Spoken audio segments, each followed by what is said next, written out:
নমস্কার বন্ধুরা, এসপি মন্ডল কিচেনের পক্ষ থেকে তোমাদের সবাইকে অনেক অনেক শুভেচ্ছা। তো প্রতিদিনের মতো আমি আজকে একটি রেসিপি নিয়ে হাজির হয়েছি। সেটি হচ্ছে শিং মাছ ভাপা। তো দেখো, এখানে আমি বড় সাইজের শিং মাছ নিয়ে নিয়েছি। এখানে সব শিং মাছগুলো জ্যান্তই রয়েছে দেখো। আর এই শিং মাছগুলোই আজকে ভাপা হবে। তো এটি দেখার জন্য প্রথম থেকে শেষ পর্যন্ত আমার সাথে থেকো। তো চলো, প্রথমেই আমি মাছটা আমি নুন মাখিয়ে 5 মিনিটের জন্য ঢাকা দিয়ে রেখেছিলাম। তো এবার আমি মাছটা থালায় ঢেলে নিচ্ছি, আর মাছটা আমি কিভাবে কাটবো সেটাও তোমাদের দেখাবো। তো চলো মাছটা আগে ঢেলে নিই। উনানের ছাই নিয়ে নিয়েছি দেখো। কাঠে রান্না করার পর উনানের যে ছাইটা হয় ওই ছাইটা আমি নিয়ে নিয়েছি। আর এটা দিয়েই আমি মাছটা কাটবো। তো এটা আগে আমি চলো হাতে মাখিয়ে নিই। হাতে মাখিয়ে নিয়েছি, এবারে আমি মাছেও মাখিয়ে নেব। তো মাছে ভালো করে মাখিয়ে নিচ্ছি, এতে করে মাছটা হাত থেকে পিছলে যাবে না। এবারে দেখো, শিং মাছের দুপাশে দুটো কাটা থাকে, এই কাটা দুটো কেটে নেব, না হলে কিন্তু হাতে পুড়ে যেতে পারে। আর খুব সাবধানে কেটে নেবে। তো এ দুটো আমি কেটে নিয়েছি। এবারে আমি মুখটা ফেলে দেব। মুখটাও ফেলে দিয়েছি, লেজা থেকে ফেলে দেব। আর এখনই কিন্তু পেটটা আমি কাটবো না, পেটটা পরে কেটে নেব। তার আগে আমি মাছটা খুব ভালো করে পরিষ্কার করে নেব। এজন্য দেখো, এই উনানের যে সাইডটা রয়েছে এটা দিয়ে আমি মাছের গায়ে মাখিয়ে নিয়েছি। এবার আমি এইভাবে ঘষে পরিষ্কার করে নেব। আর এভাবে ঘষলে কিন্তু খুব পরিষ্কার হয়ে যায় মাছটা, তোমরা দেখতেই পারবে। তো চলো আগে পরিষ্কারটা করে নিই।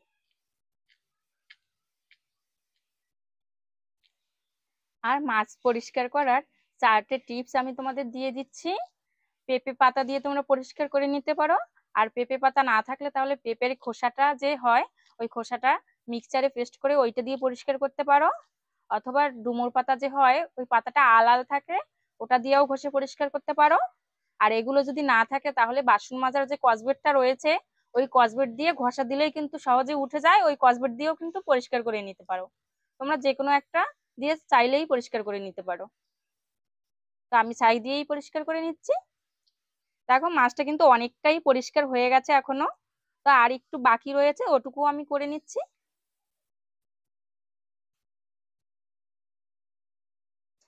দেখো, আমি ছাই দিয়ে এটাকে ঘষে পরিষ্কার করে নিয়েছি। দেখা যাক কতটা পরিষ্কার হয়েছে, জল দিচ্ছি উপরে। তো অনেকটাই পরিষ্কার হয়ে গেছে দেখো। উপরের যে কালো অংশটা রয়েছে ওটা কিন্তু উঠে গেছে। এই দেখো, একদমই পরিষ্কার হয়ে গেছে। এভাবে আমি অন্য মাছগুলো এইভাবে পরিষ্কার করে নেব। তো চলো পরিষ্কারটা করে নিই।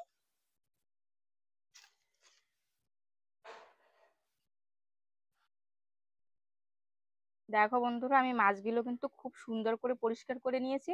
তোমরাও এভাবে পরিষ্কার করে নেবে, তাহলে কিন্তু খেতেও ভালো লাগবে আর দেখতেও ভালো লাগবে। তো চলো এবার মাছটা পিস পিস করে কেটে নিতে হবে। তো আমি কেটে নেই। প্রথমেই আমি চলো মাছের মাথাটা আলাদা করে নেব। তো আমি আলাদা করে নিচ্ছি। তা কিন্তু মাছ রাখবো না, একটু শুধু মাথাটাই আলাদা করব। তো মাথাটা আলাদা করে নিয়েছি। আর পেটের ভিতরের যে নোংরাটা থাকে এবার বের করে নিচ্ছি দেখো। আর এভাবে খুব আস্তে আস্তে বের করে নেবে। আর দেখো, মাছটার ভিতরে কিন্তু নোংরা বলতে কিছুই নেই, সব মাছের তেল রয়েছে এখানে। এটা আমি রেখে দেবো তেলটা। আর ভিতরে ডিম রয়েছে মাছের, এরকম সবুজ সবুজ। আর শিং মাছের ডিমগুলো এরকম সবুজ সবুজ হয়। আর একটা কালার হয়, সেটা হচ্ছে কালো। তো এই ডিমগুলো আমি ফেলবো না, এটা রেখে দেবো। আর এটা রেখেই এইভাবে পিস পিস করে কেটে নেবো। তোমরা তোমাদের মতো পিস করে কাটতে পারো। তো চলো আমি এইভাবে পিস করে কেটে নিচ্ছি, মাঝারি। যেহেতু ভাপা করবো তাহলে এটা দেখতেও ভালো লাগবে। আর এইভাবে কাটলে, ছোট ছোট কাটলে কিন্তু মাছের ভিতর মশলাটাও বেশ ভালো ঢুকবে, খেতেও কিন্তু ভালো লাগবে। তো আমি এইভাবে কেটে নিচ্ছি, সবগুলো মাছই কেটে নিচ্ছি।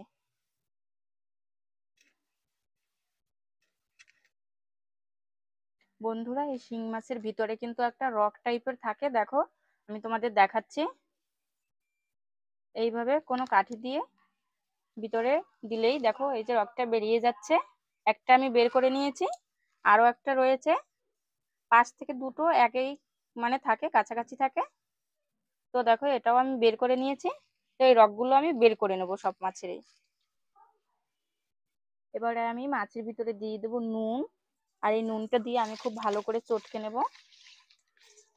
এভাবে খুব ভালো করে চটকাতে হবে, যাতে এই মাছের গায়ে যে একটা বিজলে বিজলে ভাব থাকে ওইটা কেটে যায়। তো আমি খুব ভালো করে চটকে নিচ্ছি। আর এইটা চটকে আমি খুব ভালো করে ধুয়ে নেব, জল পাল্টে পাল্টে যতক্ষণ পর্যন্ত পরিষ্কার জল বেরোবে ততক্ষণ পর্যন্ত এটা ধুতে হবে। তো আমি জল দিয়ে খুব ভালো করে ধুয়ে নিচ্ছি। এখানে আমি নিয়ে নিয়েছি রসুন, আদা এবং কাঁচা লঙ্কা, এটার একটা পেস্ট করে নেব। আর এখানে নিয়ে নিয়েছি পেঁয়াজ কুচি, এটার একটা পেস্ট করে নেব। তো চলো পেস্টটা করে নিই। তো প্রথমেই আমি আদা রসুন এবং পেঁয়াজটা দিয়ে দিচ্ছি। শিং মাছটা ভাপা করার জন্য প্রথমেই কিন্তু মশলাটা মাখিয়ে নিতে হবে। আর এখানে আমি মশলাগুলো করে নিয়েছি। তো আমি দেখাচ্ছি কি কি মশলা ব্যবহার করছি, তোমরাও কিন্তু এভাবে ব্যবহার করবে। প্রথমেই আমি দিয়ে দিচ্ছি এখানে পেঁয়াজ বাটা। এখানে আমি নিয়ে নিয়েছি আদা রসুন এবং কাঁচা লঙ্কা বাটা, এটাও দিয়ে দিচ্ছি। আর এখানে রয়েছে স্বাদ মতো নুন, জিরে গুঁড়ো, কাশ্মীরি লঙ্কার গুঁড়ো, ধনে গুঁড়ো, রয়েছে শুকনো লঙ্কার গুঁড়ো, আর রয়েছে হলুদ গুঁড়ো। তো এটা আমি দিয়ে দিচ্ছি। আমি আমার প্রয়োজন মতো মশলাটা ব্যবহার করেছি, তোমরা চাইলে কম বা বেশি সেটা ব্যবহার করতে পারো। আর দিয়ে দিয়েছি সর্ষের তেল। আর এখানে কিন্তু সর্ষের তেলেই ব্যবহার করতে হবে। তো আমি সর্ষের তেল দিয়ে দিয়েছি, এবার খুব ভালো করে মাখিয়ে নেব। আর এভাবে হাত দিয়ে কিন্তু খুব ভালো করে মাখিয়ে নিতে হবে। তো আমি মাখিয়ে নিচ্ছি।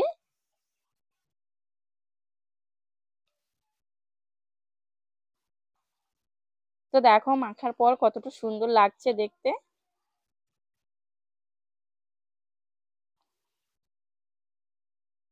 ভালো করে মাখানো হয়ে গেছে। এবারে যে মিক্সচারে আমি মশলাটা করেছিলাম এই মিক্সচারটা ধুয়ে আমি সামান্য জল দিয়ে দিচ্ছি। আর এখানে কিন্তু বেশি জল দেবে না, খুব কম জল ব্যবহার করবে, যেহেতু এটা ভাপা করছি। ভাপা করার সময় কিন্তু অনেকটা জল বেরোবে। তো আমার মাখানো হয়ে গেছে।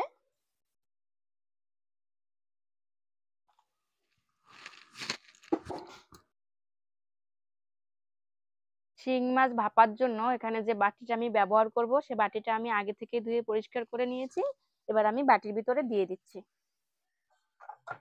সব মাছটাই আমি দিয়ে দিচ্ছি। গামলায় লেগে থাকা মশলাগুলো দিয়ে দেব।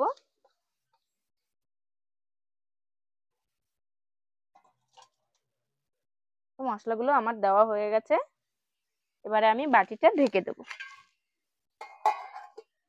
বাটিটা ঢেকে ঢেকে কড়াইটা আমি নামিয়ে পানি দিয়ে দেবো এর ভিতরে।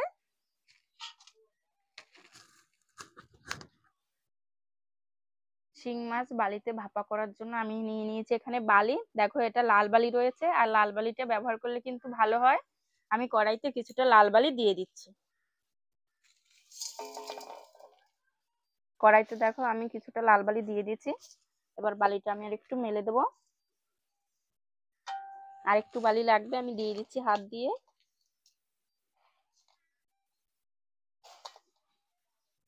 এই বালিটা দিয়ে একটু মেলে নিচ্ছি। এবারে বালিটা শুকনো রয়েছে, আমি একটু বালিটা ভিজিয়ে দেবো। আর যদি ভিজে বালি ব্যবহার করে তাহলে আর জলটা ব্যবহার করতে হবে না। আমি হালকা জল নিয়ে এইভাবে একটু ছিটিয়ে ছিটিয়ে ভিজিয়ে দিচ্ছি।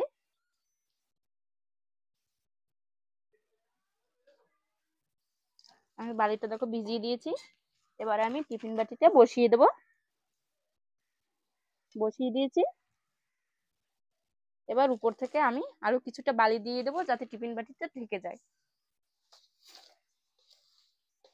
দেখো টিফিন বাটিটা কিন্তু ঢেকে দিতে হবে।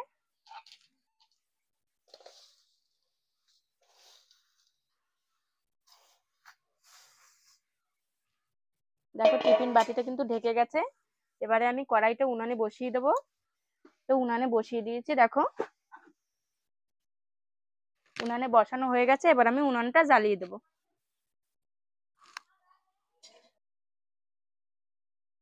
দেখো কড়াইটা আমি উনানে বসিয়ে কিন্তু উনানটা ধরিয়ে দিয়েছি।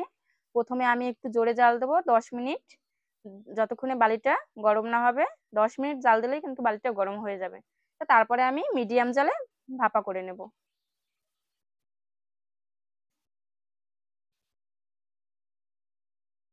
দেখো আমি কিন্তু জোরে জাল দিয়ে নিচ্ছি, আর প্রথমে কিন্তু এইভাবে জোরেই জাল দিয়ে নিতে হবে।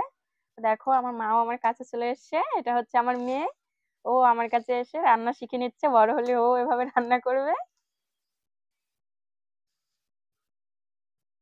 তাই তো? তুমি করবে তো রান্না বাবা?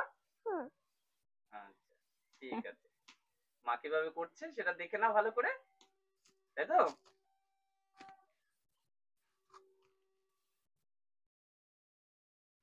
শিং মাছ আমি ভাপাতে দিয়েছিলাম, 30 মিনিট ভাপিয়ে নিয়েছি। তো এবার আমি উপর থেকে বালিটা আস্তে আস্তে করে সরিয়ে নেব। এটা খুব সাবধানে সরাতে হবে যেহেতু বালিটা খুব গরম।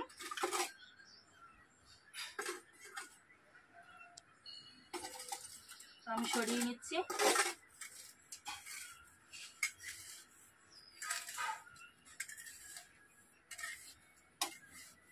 তো বালিটা দেখো পাশ থেকে একটু সরিয়ে নিয়েছি। এবার টিফিন বাটিটা আস্তে আস্তে তুলবো।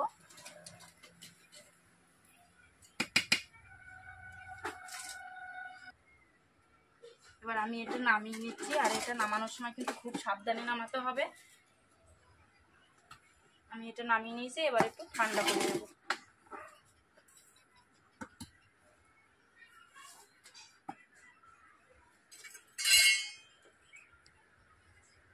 প্রথমেই একটা সুতির কাপড় দিয়ে আমি একটু মুছে নেব।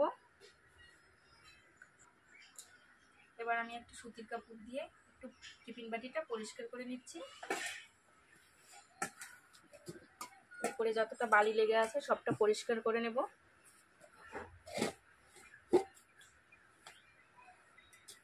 দেখো পরিষ্কার করা কিন্তু হয়ে গেছে। এবার আমি একটু ঠান্ডা করে নেব, যেহেতু গরম রয়েছে এখনো, তো একটু ঠান্ডা করে নিচ্ছি। টিফিন বাটিটা আমি একটু ঠান্ডা করার জন্য রেখেছিলাম, তো আমি একটু ঠান্ডা করে নিয়েছি। চলো এবার টিফিন বাটির ঢাকনাটা তুলে নিই, দেখি কেমন হয়েছে। দেখো দেখতে কতটা সুন্দর লাগছে, পুরো মনে হচ্ছে যে একদম চিকেন রান্না। গন্ধটাও বেশ সুন্দর আসছে। এবার আমি তোমাদের একটা বাটিতে তুলে দেখাবো কেমন হয়েছে। এবার আমি তোমাদের একটা বাটিতে ঢেলে দেখাচ্ছি এটা কত সুন্দর হয়েছে।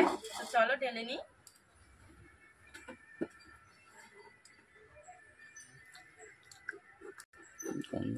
দেখো কত সুন্দর হয়েছে, পুরো একদম চিকেন রান্নার মতো। আর গন্ধটা কিন্তু বেশ দারুণ হয়েছে। তোমাদের আমি একটু তুলে দেখাচ্ছি। এই দেখো পুরো মনে হচ্ছে যেন চিকেন। এটি একবার হলেও বাড়িতে তোমরা অবশ্যই ট্রাই করবে, আর কমেন্টে জানাবে কেমন হয়েছে। টিফিন বাটি থেকে শিং মাছের ভাপাটি আমি একটা বাটিতে দেখো নামিয়ে নিয়েছি। দেখতে কিন্তু কত সুন্দর লাগছে, মনে হচ্ছে একদম চিকেন রান্না। আর এই রেসিপিটি যদি তোমাদের ভালো লেগে থাকে তাহলে অবশ্যই লাইক, কমেন্ট এবং শেয়ার করবে। আর পরবর্তী ভিডিওগুলি পেতে চ্যানেলটি সাবস্ক্রাইব করে বেল আইকনটি অল করে রাখবে। তো প্রথম থেকে ভিডিওটি দেখার জন্য তোমাদের অনেক অনেক ধন্যবাদ। সবাই ভালো থাকবে, সুস্থ থাকবে।